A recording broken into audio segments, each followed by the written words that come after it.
और अब खबरें तफसील से। महाराष्ट्र हुकूमत ने मुंबई में पहली से 9वीं और 11वीं जमात तक के स्कूलों को बंद करने का फैसला किया है। इस दौरान सिर्फ 10वीं और 12वीं जमात के लिए पढ़ाई जारी रहेगी। 11वीं जमात की क्लासेस भी बंद रहेंगी। सिर्फ ऑनलाइन क्लासेस चलाने के अहकाम दिए गए हैं। बच्चों की सेहत को मद्देनजर रखते हुए हुकूमत ने स्कूलों को 31 जनवरी तक बंद कर दिया है। ताहम इस दौरान बच्चों की ऑनलाइन तालीम जारी रहेगी।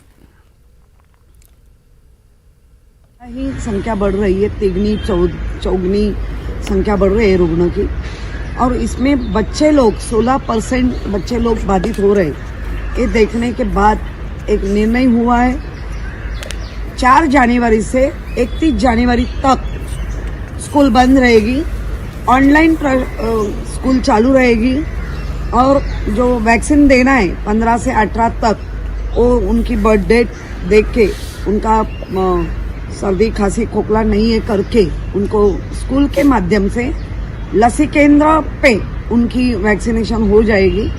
और मुझे लगता है अपने मुख्यमंत्री ने बहुत ही अच्छा निर्णय लिया है। सब लोग स्वागत करते हैं और मेरी फैमिली मेरी जिम्मेदारी दायरे में रह के आने वाली तीसरी लहर को रोक लगाए।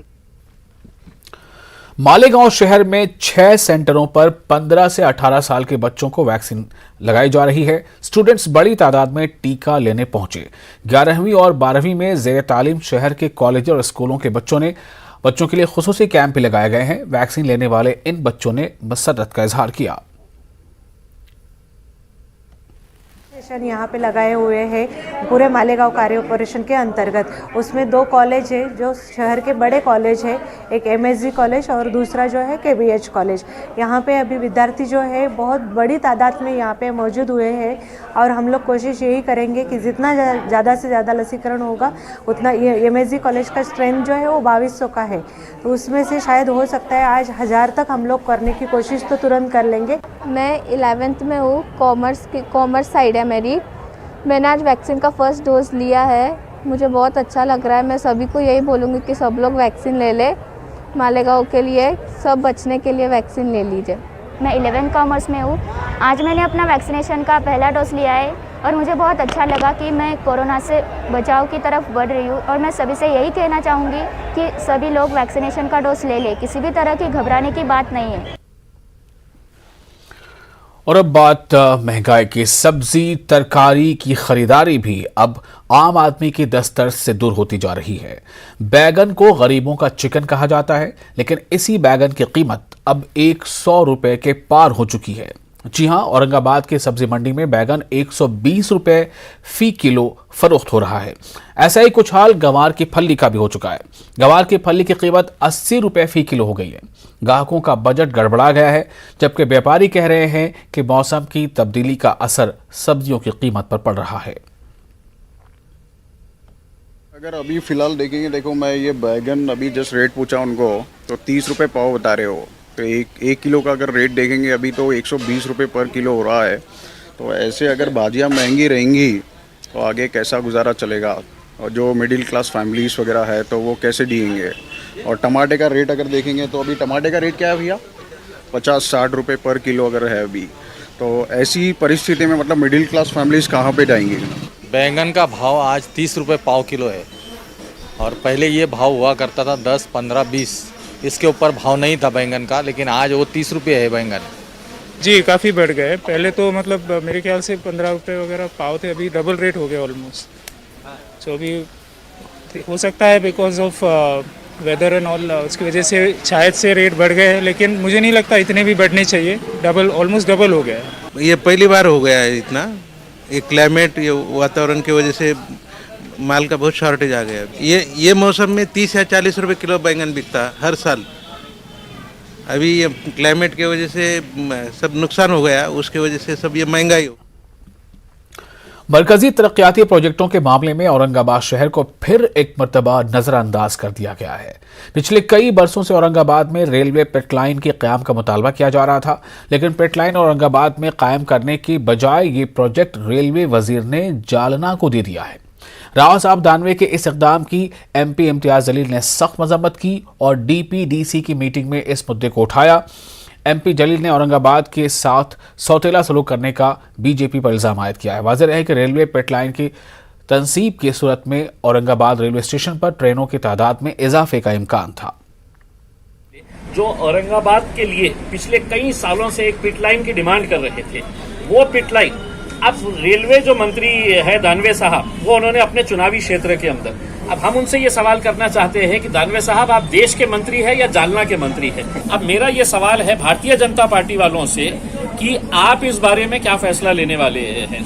हम तो सिर्फ सवाल उठा सकते हैं, लेकिन आपको क्या सिर्फ औरंगाबाद का विकास इलेक्शन के वक्त में नजर आता है? औरंगाबाद में सिर्फ हम चुनाव लड़ने के लिए आएंगे, लोगों से वोट मांगेंगे, और विकास की जब बात आएंगी तो कोई पूना को लेकर चला जाएगा, कोई जालना को लेकर चला जाएगा। तो ये कब तक होता रहेगा? मुंबई में ट्रेनों की बढ़ती आमद रफ्त को देखते हुए पटरियों की तादाद बढ़ाई दी गई है।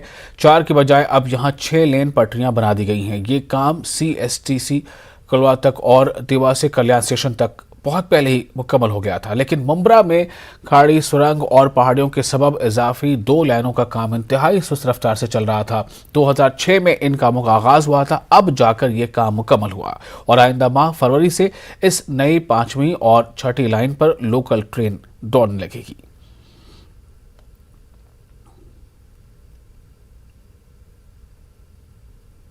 अभी हम जिस ब्रिज के नीचे खड़े हैं, वो जो ब्रिज है, ये खाड़ी के बगल में से ये ब्रिज जाता है। और ये जब ब्रिज जब अलाइनमेंट की थी, तभी पहले पुरानी अलाइनमेंट थी, ओरिजिनल वो अलग थी, फिर बाद में इसमें अलाइनमेंट बदल कर ये ब्रिज बनाया गया। और अभी आज इसके ऊपर ही, ब्रिज के ऊपर जो है वो लोकोमोटिव है, डीजल लोकोमोटिव इंजन है वहाँ पर। ये ब्रिज का जो ये स्पैन है, मेटल का जो गर्डर है, उसका कितना उसमें डिफ्लेक्शन आता है, क्या आता है, वो टेस्टिंग ऊपर चल रहा है सर। तो ओवरऑल ये 5वीं और 6ठी लाइन जो है, आने वाले 9 से 10 फरवरी तक, मतलब मिड फरवरी तक ये शुरू करने का जो है काम जो है वो MRVC का है। उन्होंने वो डेडलाइन रखी है। तो जल्द से जल्द मुझे लगता है कि जो काम वॉर फुटिंग पर गए कई सालों से अभी चल रहा है, तो अभी लोगों की भी जो दिक्कत थी और लोगों का जो इंतज़ार था, वो अभी लोगों का इंतज़ार ख़त्म होने वाला है। मिड फरवरी तक जो है वो ये 5वीं और 6ठी लाइन शुरू हो जाए। मालेगांव में एक लड़की ने एक तरफा मोहब्बत से तंग आकर खुदकुशी कर ली। मालेगांव शहर के जाफर नगर इलाके के रहने वाली 20 साल आसिया मोहम्मद कासिम ने अपने मोहल्ले के एक लड़के की हिरासानी से तंग आकर खुदकुशी कर ली, ऐसा बताया जा रहा है। इस वाक़े से शहर में खलबली मची हुई है और इस वाक़े को लेकर लोगों में गम और गुस्सा पाया जा रहा है, क्योंकि मुलजिम लड़के पर यह इल्ज़ाम भी है कि वो गुज़श्ता कई सालों से मुतवफ़ी लड़की को ब्लैकमेल कर रहा था कि वो उससे शादी कर ले। खुदकुशी करने वाली लड़की के रिश्तेदारों ने यह इल्ज़ाम भी लगाया है कि लड़के के साथ आए कुछ गुंडों ने उनके घर पर हमला भी किया था। इस मामले में पवारवाड़ी पुलिस ने हादसाती मौत का केस दर्ज कर लिया है। शमीम है, अंसारी नाम है उसका। वो है ना बहुत हम लोग को परेशान किया, 3 साल से हम लोग का जीना हराम कर दिया है। वो हम लोग को कहीं भी नहीं निकलने देता, रास्ते में जाते तो रास्ते में पकड़ता है, धमकाता है बहुत। हम लोग उसको झेले बहुत ज़्यादा। मेरे अब्बू अम्मी को तक, वो मेरी अम्मी को तक मारा है वो लड़के ने, कि पूरे जिस्म में जहर था, उसने चूहे की दवा खा ली थी टेंशन से कि मेरे माँ बाप की बदनामी ना हो, इतना परेशान किया था वो। उसने जहर खा के आज मर गई है। मुझे बस इंसाफ चाहिए। उन लोग के पूरे घर वालों को अंदर डालो। उन लोग कोई भी उसकी कायली नहीं लेता था। वो लड़के को इतना हम लोग को घर पे जाके बोले, कोई भी नहीं सुनता था हम लोग की बात। हम लोग उसके घर रो के आए कि मेरी बहन को मत सता। इतनी कमज़ोर थी, 20 साल की उम्र थी उसकी, बहुत ज़्यादा कमज़ोर थी और उसको इतना टॉर्चर करते थे कि उसको टॉर्चर की वजह से झटके आने लगे थे। उसको 2-3 बार झटके आ गए उसके टॉर्चर के। इतना सताता है, बहुत ज़्यादा परेशान किया उसने। जिंदा कौमों की अलामत ये होती है कि वो अपने मोहसिनों को कभी फरामोश नहीं करती। उनके कारहाय नुमाया को बार बार याद किया जाता है ताकि आने वाली नस्लों की जहनसाजी की जा सके। औरंगाबाद के मौलाना आज़ाद रिसर्च सेंटर्स में प्रोफेसर मोहम्मद तिलावत अली हयात व खिदमात के उन्वान से एक जलसा हुआ। ये जलसा कई मानों में अहमियत का हामिल रहा। एक शख्सियत की हमाजहत पहलुओं को दानिश्वरों ने बड़ी खुश असलूबी से पेश किया। एक रिपोर्ट देखिए।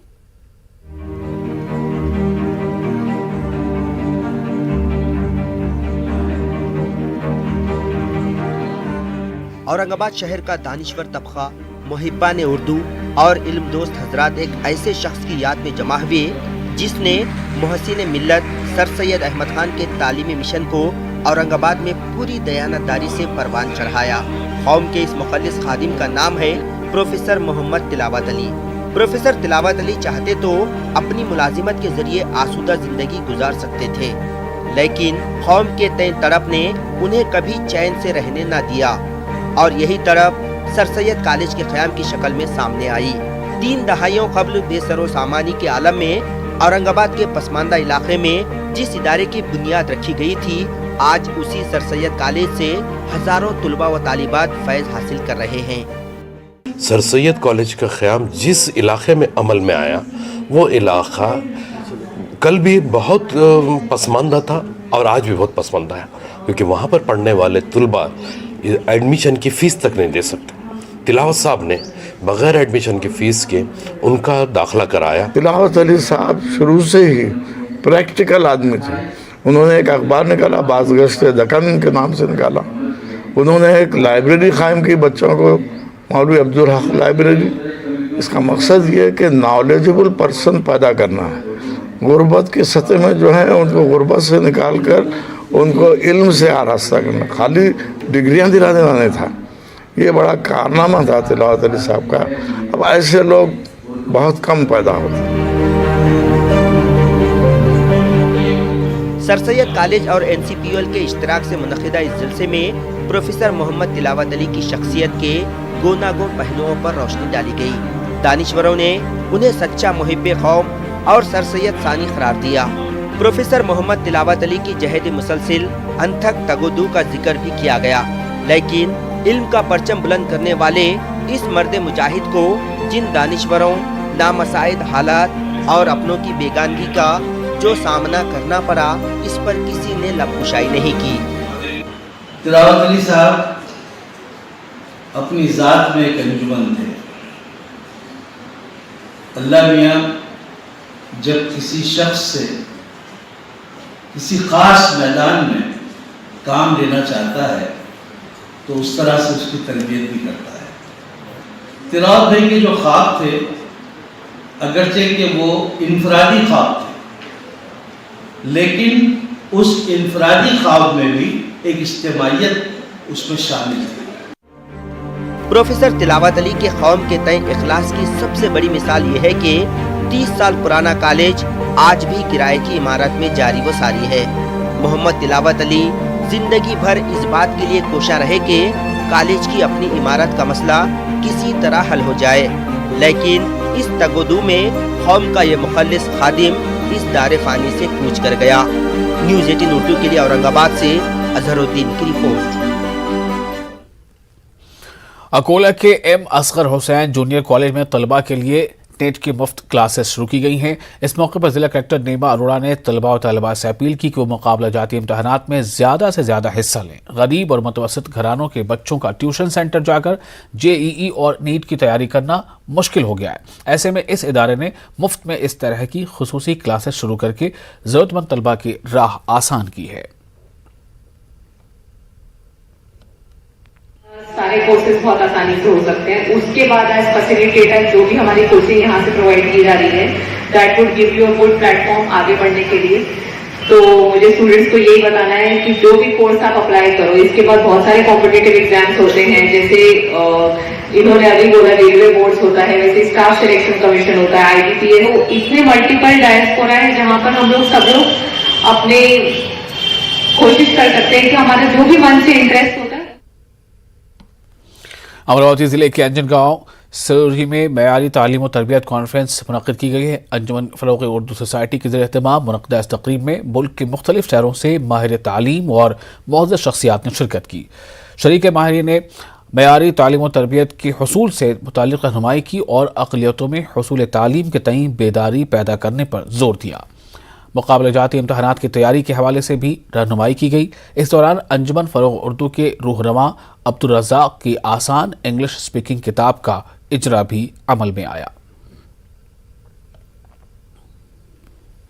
Mumbai NCB zonal director Sameer Wankhede को बड़ा झटका लगा है। नवाब मलिक की शिकायत पर वानखेड़े के खिलाफ जांच का आगाज किया गया है। नवाब मलिक ने वानखेड़े पर सर्विस रूल्स की खिलाफ वर्जी का इल्जाम लगाया था। इनके खिलाफ महकमा विजिलेंस के डायरेक्टर ने जांच शुरू की है। वहीं एनसीबी में इनकी मियाद ही तोसी नहीं की गई है। वानखेड़े की मौजूदा मियाद 31 दिसंबर को खत्म हो गई है। नांदेड़ उर्दू घर के नए मैनेजर की हैसियत से डॉक्टर शुजा कामिल को मुकर्रर किया गया है। डॉक्टर शुजा कामिल जलगांव के इकरा कॉलेज में बहैसियत प्रिंसिपल खिदमात अंजाम दे चुके हैं। दरअसल नांदेड़ उर्दू घर के मैनेजर की तकर्री के लिए दरख्वास्तें तलब की गई थी। डॉक्टर शुजा ने आज उर्दू घर पहुंचकर अपने ओहदे का जायजा हासिल किया। All India ideal teacher association के जिम्मेदारान ने उर्दू घर पहुंचकर डॉक्टर शुजा कामिल की गुलपोशी की। उर्दू वालों के लिए बहुत बड़ा एक अशोक राव साहब की तरफ से तोहफा है, ये मैं ऐसा समझता हूँ।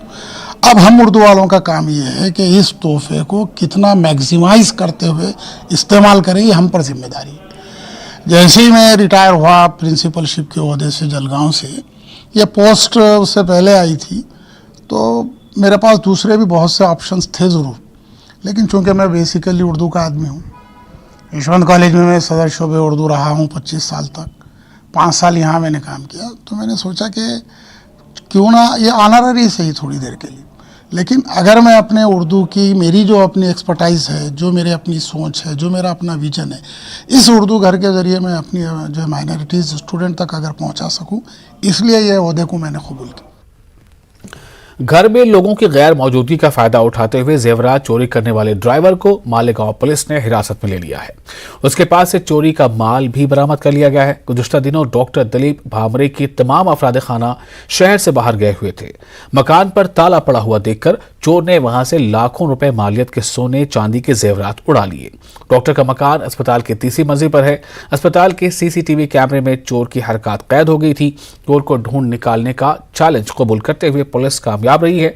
डॉक्टर भामरे के साबिक ड्राइवर कैलाश पाटिल को गिरफ्तार कर लिया गया है। इत्तलात के मुताबिक इससे कबल भी इसने डॉक्टर भामरे के घर से हीरे मोती के नेकलेस चोरी किए थे।